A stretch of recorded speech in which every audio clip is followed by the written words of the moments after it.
Hello student, स्वागत है आपका हमारे इस YouTube channel quantum quest way to succeed में। आज हम लोग पढ़ने जा रहे हैं क्लास 10th के फिज़िक्स सब्जेक्ट में पहला चैप्टर फिज़िक्स का, जिसका नाम है लाइट रिफ्लेक्शन एंड रिफ्रैक्शन। तो चलिए शुरू करते हैं। तो स्टूडेंट, हम लोग इसको किस तरह पढ़ेंगे उसको मैं क्लियर करना चाहता हूँ कि हमारा जो फ्लो रहेगा वो किस तरह रहेगा। तो जो हम लोग इस चैप्टर को शुरू करने जा रहे हैं, तो कुछ लोगों को दिक्कत हो रही थी इस चैप्टर में। कुछ स्टूडेंट के कमेंट आए थे कि सर इस चैप्टर से शुरू कीजिए। तो आज देखिए, हम लोग जब इस चैप्टर को शुरू करेंगे तो हम लोग किस तरह फ्लो रहेगा। पहले हम लोग क्या पढ़ेंगे, पहले हम लोग पढ़ेंगे कि लाइट होती क्या, ठीक। व्हाट इज़ लाइट, लाइट क्या होती है और लाइट का एक बिहेवियर होता है। पहले हम बिहेवियर को जानेंगे, जिसको हम लोग कहते हैं डुअल नेचर किसका, ऑफ लाइट पढ़ेंगे।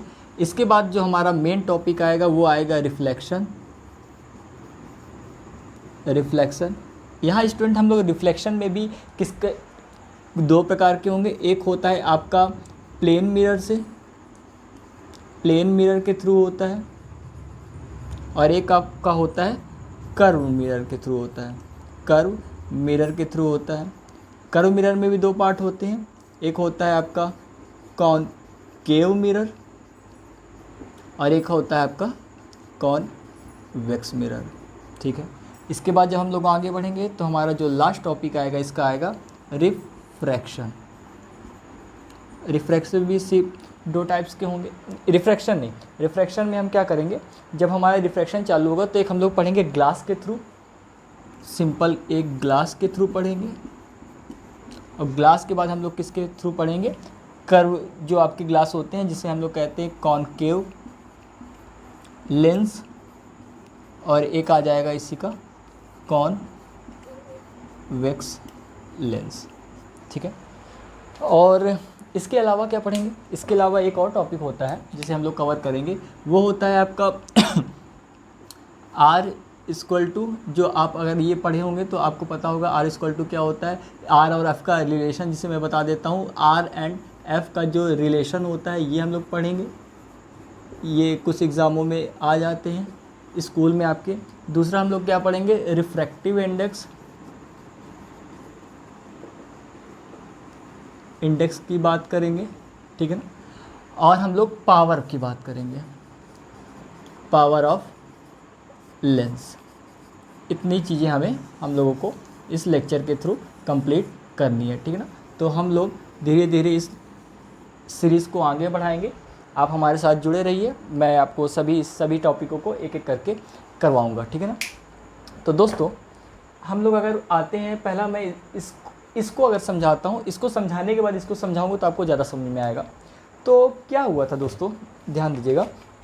जब शुरुआत हुई थी, जब ये सब इन्वेंशन और डिस्कवरीज़ होने लगी थी, तो लाइट एक फिनोमिना आया हमारे बीच। तो कुछ वैज्ञानिक थे, जैसे अगर मैं शुरुआत करूं तो हमारे पास जो महान वैज्ञानिक हुए, न्यूटन हुए। तो उन्होंने क्या बताया, जब उन्होंने कुछ शोध किए, उन्होंने कुछ एक्सपेरिमेंट किए, तो उन्होंने बताया जो हमारे पास जो लाइट होती है ना, वो हमारी एक पार्टिकल के थ्रू होती है, ठीक है ना। अच्छा सॉरी, ये तो मैंने बताया है डुअल नेचर क्या होता है। हाँ, डुअल नेचर लाइट का ये होता है कि लाइट जो होती है ना वो दो प्रकार का स्वभाव रखती है। उसका जो बिहेवियर होता है दो प्रकार का होता है। कौन कौन सा सर?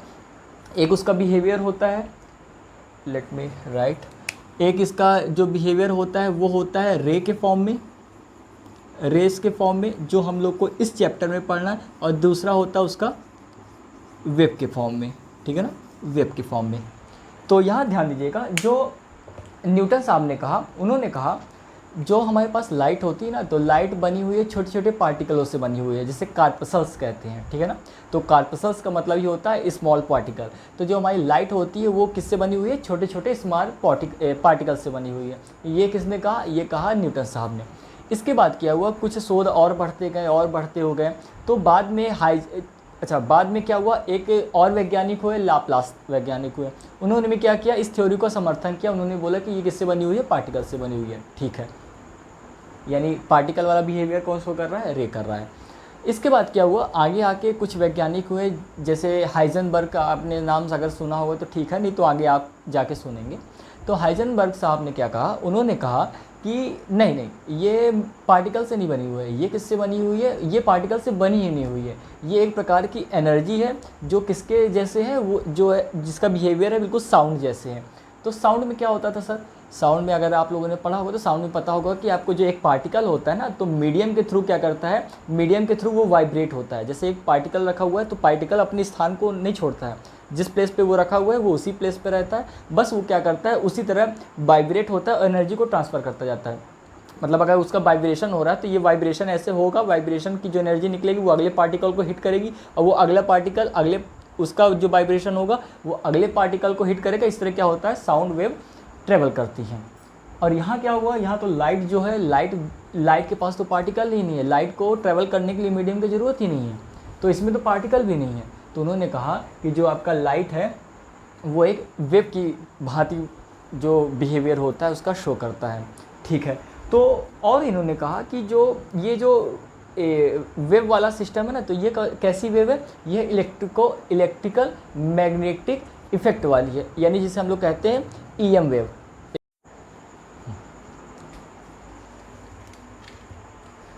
तो हाइजेनबर्ग साहब ने क्या कहा, हाइजेनबर्ग साहब ने ये कहा कि जो आपकी जो लाइट होती है वो ईएम वेव के फॉर्म में ट्रेवल करती है, ईएम वेव के फॉर्म में इलेक्ट्रोमैग्नेटिक बिहेवियर शो करती है। और जो ईएम वेव की जो आपकी डायरेक्शन होती है तो वो डायरेक्शन किस तरह होती है, जो आपकी इलेक्ट्रिक बिहेवियर होता है और जो मैग्नेटिक बिहेवियर होता है वो दोनों एक दूसरे क्या होते हैं, परपेंडिकुलर होते हैं। मतलब कि वो किस तरह ट्रेवल करती है, वो आपकी इधर और इस तरह ट्रेवल करती है, मतलब कि ये इधर भी चलती है और इधर भी एक साथ चलती हो जाती है, जो कुछ इस तरह की शो होती है। इसके बाद क्या हुआ, इसके बाद आए मैक्स प्लांक। मैक्स प्लांक ने क्या किया, मैक्स प्लांक ने एक फोटोन थ्योरी दी, और फोटोन थ्योरी में उन्होंने ये कहा कि जो आपके पार्टिकल होते हैं ना, जो आपके पार्टिकल होते हैं वो किस फॉर्म में ट्रेवल करते हैं, वो आपके फोटोन एनर्जी के बंडलों के रूप में ट्रेवल करते हैं। सर एनर्जी के बंडल, हाँ एनर्जी के बंडल जो छोटे छोटे बंडल होते हैं ना, जैसे मान लीजिए आप किसी चीज़ का बंडल बना रहे हैं, जैसे आप लीजिए मान लीजिए दीपावली में क्या करते हैं, प्रसाद बनाते हैं, तो छोटे छोटे प्रसाद के पैकेट्स बनाते हैं ना, तो वैसे ही कुछ है। तो छोटे छोटे बंडल होते हैं एनर्जी के, वो क्या करते हैं, वो ट्रेवल करते हैं, वही छोटे छोटे बंडल क्या कहलाते हैं, फोटोन कहलाते हैं। और इसे एक और नाम दिया गया क्वांटा, और जो इसी का छोटा रूप होता है क्वांटा का, उसे क्वांटम कहा जाता है, ठीक है ना। जिस चैनल पे आप देख रहे हैं उसका नाम भी एक क्वांटम उसमें भी जुड़ा हुआ है। तो इसके बाद क्या हुआ, इसके बाद कई थ्योरी आती गई कि ये वेव होता है, ये रेज होती है, इसमें पार्टिकल होते हैं, पार्टिकल नहीं होते।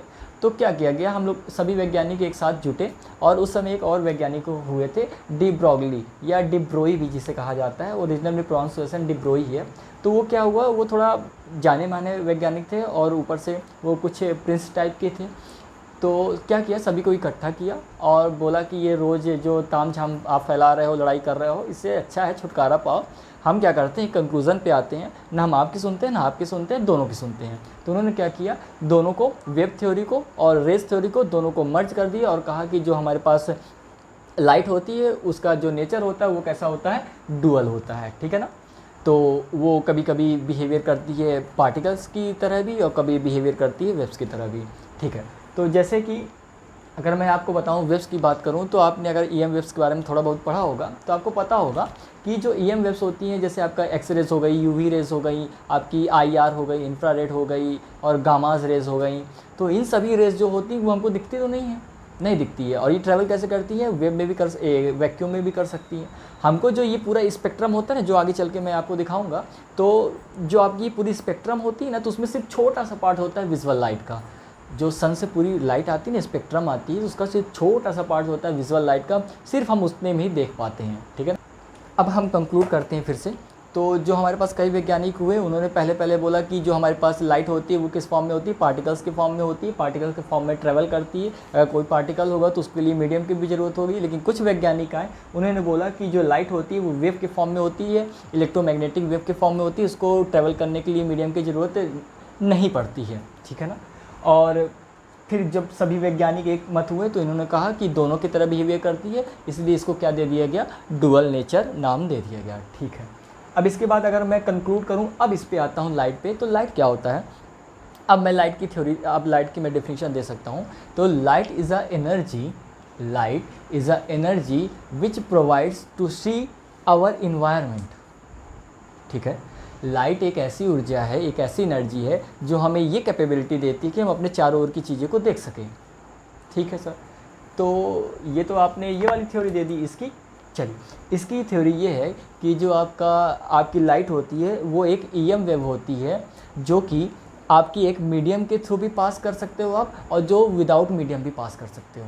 ठीक है ना, लाइट एक ईएम वेव होती है जो मीडियम के थ्रू भी ट्रेवल कर सकती है और विदाउट मीडियम भी ट्रेवल कर सकती है। ठीक है ना, मैं इसको राइट कर देता हूँ, लिख देता हूँ, जिससे कि आप इसे नोट डाउन कर पाओ। मैंने लिख दिया है यहाँ डेफिनेशन, आप पढ़ सकते हो। Light, it is a form of energy that enable us to see around us. एक प्रकार की ऊर्जा है जो हमें अपने चारों ओर के जो वातावरण है, जो इन्वायरमेंट है, उसको देखने के लिए क्या करती है, कैपेबल बनाती है। दूसरा, it is an EM wave that can travel through medium as well as vacuum. ठीक है ना, तो आप इसको नोट कर लीजिए। आई होप कि आपने नोट कर लिया होगा। आपके लिए फिर एक और चीज़ मैंने लिखी है, एक होता है ल्यूमिनस ऑब्जेक्ट, एक होता है नॉन लूमिनस ऑब्जेक्ट। सर ये क्या होता है? लूमिनस ऑब्जेक्ट वो होते हैं जिनके पास स्वयं का प्रकाश होता है, समझिएगा। ऑब्जेक्ट भी दो प्रकार के होते हैं, आपको आपके एनवायरनमेंट में दिख भी जाएंगे। आप अपने घर पे देखेंगे तो आपको बल्ब दिख जाएगा, आप दिन के समय देखेंगे तो आपको सूर्य दिख जाएगा, सन दिख जाएगा। तो क्या होता है कि दो प्रकार की वस्तुएं होती हैं जो होती हैं, एक वस्तुएं होती हैं जिनका स्वयं का प्रकाश होता है, जिसे हम लोग कहते हैं ल्यूमिनस ऑब्जेक्ट। दूसरे object which have own light, जैसे सन क्या होता है? सन में होता है न्यूक्लियर, जो चेंज करता है, आपको ये पता होगा, energy neither be created nor be destroyed, only change one form to another. तो क्या होता है कि जो न्यूक्लियस जो चेंजेस होते हैं ना, वो क्या डेवलप करते हैं? वो प्रोड्यूस करते हैं आपकी लाइट एनर्जी को। Nuclear energy converts into light energy. ये कौन करता है? सन। बल्ब क्या करता है? बल्ब आप कैसे जलाते हो? क्या आप अपने हाथ में लगा देते हो बल्ब जलता है? नहीं ना।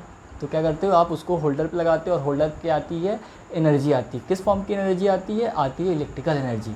इलेक्ट्रिकल एनर्जी किस में कन्वर्ट होती है? इलेक्ट्रिकल एनर्जी कन्वर्ट होती है आपकी लाइट एनर्जी में। ठीक है ना। ऐसे अगर मैं कैंडल का एग्जांपल लूँ तो कैंडल में क्या होता है? केमिकल चेंजेस होते हैं। तो केमिकल एनर्जी किस में चेंज होती है? लाइट एनर्जी में। दूसरा होता है आपका non luminous object, those object which have not own light. ऐसे ऑब्जेक्ट जिनमें खुद की लाइट नहीं होती है। अगर आपको मैं दिख रहा हूँ तो मेरे ऊपर क्या हो रहा है? मेरे ऊपर हो रहा है जो सामने मेरी लाइट लगी हुई है, तो लाइट मेरे ऊपर पड़ रही है, उसके बाद क्या हो रही है, वो रिफ्लेक्ट बैक होके आपके कैमरे तक जा रही है। तो मेरे का स्वयं का तो प्रकाश नहीं है, तो मेरे पे क्या हो रही है, जो ये बल्ब लगे हुए हैं, तो बल्ब से क्या हो रही है, मेरे ऊपर लाइट आ रही है। ये कैसे सोर्स है? बल्ब। ये है लूमिनस सोर्स, और मैं कैसा हूँ? Non luminous source. तो अगर आपको लूमिनस सोर्स दिख रहा है तो वो खुद लाइट दे रहा है, जो आपको नॉन लूमिनस जो ऑब्जेक्ट दिख रहा है तो वो क्या होता है, जो लूमिनस ऑब्जेक्ट से जो लाइट आती है वो उसको क्या करता है? रिफ्लेक्ट करता है। ठीक है ना। आपके आसपास जितनी भी चीज़ें दिख रही हैं जिसका स्वयं लाइट, जो स्वयं प्रकाश उत्पन्न नहीं कर रहा, वो क्या है? Non luminous. जैसे टेबल, चेयर, आपके आसपास बेड, जितनी भी चीज़ें हैं तो वो कैसी है? नॉन लूमिनस ऑब्जेक्ट है। ठीक है ना। ठीक है, तो अब हम लोग बात करते हैं आगे। इसको मैं इरेज करता हूँ, नोट कर लीजिए। फिर हम लोग, आपने नोट कर लिया होगा। अब हम लोग आगे बढ़ते हैं अपने टॉपिक पे। अब आपका जो मेन चैप्टर है वो चालू होता है। तो लाइट का रिफ्लेक्शन, अगर हम लोग पहली बात करते हैं तो सर लाइट को रिफ्लेक्ट करने के लिए या रिफ्रैक्ट करने के लिए क्या ज़रूरी है? सिर्फ लाइट? नहीं, इसके लिए एक बीच का मीडियम भी ज़रूरी है, जिसे हम लोग क्या कहते हैं? सरफेस कहते हैं। तो अगर सरफेस नहीं होगी, जब लाइट आ रही है, पास हो जा रही है, तो कहाँ से रिफ्लेक्ट होना है, कहाँ से रिफ्लेक्ट होना है, कहाँ से रिफ्रैक्ट होना है? नहीं, उसके लिए कुछ एक मीडियम चाहिए होता है। तो वो मीडियम किस तरह का होता है? तो समझिए, अगर मैं यहाँ एक ऑब्जेक्ट लेता हूँ, जैसे मैंने एक कोई सरफेस ले ली, ठीक है ना, सरफेस ले ली, और ये कैसी सरफेस है? थोड़ा खुरदुरी टाइप की सरफेस है। ठीक है, खुरदुरी टाइप की सरफेस है, या सिंपल कोई भी सरफेस है। अभी आप समझिए कि आपको कुछ नहीं पता है। ठीक है ना, कि आपने पढ़ लिया होगा कि एक मिरर होता है, उसके पीछे पॉलिश होती है, एक ग्लास होता है, और ऐसे ही कुछ है। तो आप समझिए कि सिंपल सी एक सरफेस है। तो ये सिंपल सी सरफेस होगी, अगर इस पर कोई भी लाइट पड़ेगी ना, तो वो 3 तरह के बिहेवियर शो कर सकती है। जैसे अगर मान लीजिए, पहली बात तो कोई भी सरफेस है ना, तो उस पर क्या करेगी? कोई भी लाइट आएगी। पहला काम क्या करेगा? कोई भी लाइट अगर आ रही है तो वो क्या करेगा? 3 काम करेगा। पहला, ये आ गई, इसका पहला काम क्या करेगा या ये हो सकता है कि ये क्या करे, जो भी लाइट आ रही है वो उसको क्या कर दे, बाउंस बैक कर दे, जिसे आप लोग किस नाम से जानते हो, यही है रिफ्लेक्शन। ठीक है ना, रिफ्लेक्शन। दूसरा काम क्या करेगा, हो सकता है कि ये क्या करे, कुछ अमाउंट में ये जो लाइट आ रही है ना इसको ये एब्जॉर्ब कर ले। ठीक है ना, ये पूरा एरिया जो है ये क्या कर लिया है, इसने एब्जॉर्ब कर लिया है। ठीक है ना, समझिएगा ध्यान से। पहली बात, कोई एक लाइट आ रही है तो पहला काम क्या करेगा, हो सकता है वो क्या करे, रिफ्लेक्शन कर दे उसको, जो इसकी सरफेस है उससे क्या कर दे, बाउंस करवा दे। दूसरा, कुछ लाइट होगी तो हो सकता है ये इसको एब्जॉर्ब कर ले। ठीक है ना। तीसरा, हो सकता है कुछ लाइट को ये क्या कर दे, पास कर दे। ये तीसरा काम हो गया, ये इसका दूसरा काम होगा। इसे आप लोग क्या कहते हो, रिफ्रैक्शन। और ये वाला जो दूसरा काम है ये क्या कहलाता है, एब्जॉर्प्शन। ठीक है ना, ये क्या कर रही है, एब्जॉर्ब कर रही है, ये क्या कर रही है, रिफ्लेक्ट कर रही है, ये क्या कर रही है, रिफ्रैक्ट कर रही है। अब ध्यान से समझिएगा, कोई भी सरफेस होती है उसके पास तीन प्रॉपर्टीज़ होती हैं। एक प्रॉपर्टीज़ होती है कि अगर कोई भी रेज आ रही है उस पर टकरा रही है तो वो क्या करेगा, उसको बाउंस कर देगा। ठीक है। दूसरी बात, वो क्या करेगा, कुछ अमाउंट में जो एनर्जी आ रही है, लाइट क्या एनर्जी जो आ रही है तो उसको कुछ ऑब्जर्व कर लेगा। और तीसरी बात क्या करेगा, वो हो सकता है उसको रिफ्रैक्ट कर दे। ठीक है ना, एग्जाम्पल देते हैं। पहली बात, अब लेते हैं कांच नहीं, लेता हूँ मिरर। मिरर क्या होता है, मिरर होता है पीछे साइड से क्या होता है आपका पॉलिश किया हुआ होता है, और सामने क्या होती है उसकी रिफ्लेक्टिंग सरफेस होती है। जैसे ही कोई रेज आएगी वो क्या करेगा, पूरी लाइट को क्या कर देता है, बाउंस बैक कर देता है, जिसके कारण हम अपना चेहरा देख पाते हैं। तो ये वाला एग्जाम्पल हो गया मिरर वाला, किसका, रिफ्लेक्शन का। दूसरा रिफ्रैक्शन का देखते हैं। रिफ्रैक्शन का क्या होता है कि आप समझ लो कि कोई भी कांच ले लो, मिरर और ग्लास में अंतर है। मिरर क्या होता है आपका, एक साइड से क्या होता है, बिल्कुल पॉलिश होता है। जो ग्लास होता है वो कहीं से पॉलिश नहीं होता। तो ग्लास ले लिया मैंने, और अगर इधर से आप लाइट डालोगे तो लाइट क्या हो जाएगी, पास हो जाएगी। ठीक है ना। तो ये एग्जांपल हो जाएगा ग्लास वाला इसका, रिफ्रैक्शन का। और तीसरा है एब्जॉर्प्शन का। तो एब्जॉर्प्शन में क्या होता है, जैसे कि ये आपके सामने मान लीजिए टेबल को ये रखा हुआ है, मान लीजिए डस्टर रखा हुआ है। तो डस्टर में क्या हो रहा है, लाइट पड़ रही है, क्या यहाँ से आपको चमकती हुई कुछ लाइट दिख रही है, नहीं दिख रही, नहीं डस्टर आपको दिख रहा है। हो सकता है थोड़ा डल टाइप का दिख रहा होगा। तो इस क्यों डल दिख रहा है, क्योंकि ये कुछ एनर्जी को क्या कर रहा है, एब्जॉर्ब कर रहा है। अगर ये एब्जॉर्ब कर ले रहा है तो आपको क्या है ना, पूरी लाइट आपके पास तक नहीं पहुँच रही है। ठीक है ना। दूसरी बात, अब आपको क्या है, ये आपको एक चमकता हुआ दिख रहा होगा। चमकता हुआ इसलिए दिख रहा है क्योंकि इसकी जो सरफेस है ना, सरफेस स्मूथ है, इसकी सरफेस क्या है, रफ है। तो जो जितनी स्मूथ होगा उतनी ही ज़्यादा क्या करेगा, लाइट को रिफ्लेक्ट करेगा। और जो जितना ही रफ होगा वो क्या करेगा, उतनी एनर्जी को एब्जॉर्ब करेगा। तो एक कोई भी सरफेस, ये इसकी जो ये तीनों प्रॉपर्टी होती है ना, वो अलग अलग हो सकती हैं। ठीक है ना। जो आपकी टाइल्स लगी होती हैं आपके घरों पे, तो वो अच्छी खासी चमकती है ना, तो लेकिन इतनी भी नहीं चमकती हैं कि पूरी लाइट को वो क्या करे, रिफ्लेक्ट कर दे। वो कुछ अमाउंट में क्या करता है, एब्जॉर्ब कर लेता है। अगर मैं बिल्कुल प्योर की बात करूं, जो मैक्सिमम लेवल पे आते हैं, तो रिफ्लेक्शन का सबसे अच्छा एग्जांपल है, रिफ्लेक्शन का सबसे अच्छा एग्जांपल है आपका मिरर है। ये सबसे ज़्यादा क्या करेगा, रिफ्लेक्शन करेगा। और ये इसमें आ जाता है आपका ग्लास आ जाता है, ये क्या करेगा, सबसे ज़्यादा रिफ्रैक्शन करेगा। और इसकी सबसे अच्छी बात है, ये होता है आपका एक ब्लैक होल। आपने अगर इसके बारे में सुना होगा, ब्लैक होल में अभी तक वैज्ञानिकों को नहीं पता लगा पाया कि ब्लैक होल के अंदर क्या है। क्यों? क्योंकि जो भी एनर्जी डालते हैं, जो भी साउंड डालते हैं, तो वो रिफ्लेक्ट हो ही नहीं पा रही है। अगर रिफ्लेक्ट नहीं हो रही तो ये क्या कर रहा है, जो भी एनर्जी आ रही है सभी को वो कंज्यूम कर पा रहा है। ठीक है ना। इसलिए ब्लैक होल का अभी तक हम लोग पता नहीं लगा पाए कि वो एक्चुअल में क्या है, क्योंकि जितनी भी अमाउंट में हम एनर्जी देते हैं वो सभी को क्या कर लेता है, एब्जॉर्ब कर लेता है। ठीक है ना। इतना आपने पढ़ा, ये आपको ओवरव्यू मैंने दे दिया है कि रिफ्लेक्शन में क्या होगा और रिफ्रैक्शन में क्या होगा। रिफ्रैक्शन में लाइट पार हो जाती है और रिफ्लेक्शन में लाइट पार नहीं होती है। तो आई होप कि आप इसको रिवाइज़ कीजिए। इसके बाद हम लोग अपने मेन टॉपिक जो है लाइट का रिफ्लेक्शन है वो हम लोग स्टार्ट करेंगे। ठीक है ना। अगर आपको लेक्चर पसंद आ रहा हो तो लाइक एंड शेयर कीजिए और सब्सक्राइब भी कीजिए, और आपको अगर कोई डाउट हो तो कमेंट में पूछिए। ठीक है ना। तो मिलते हैं अगले लेक्चर के साथ। Thank you.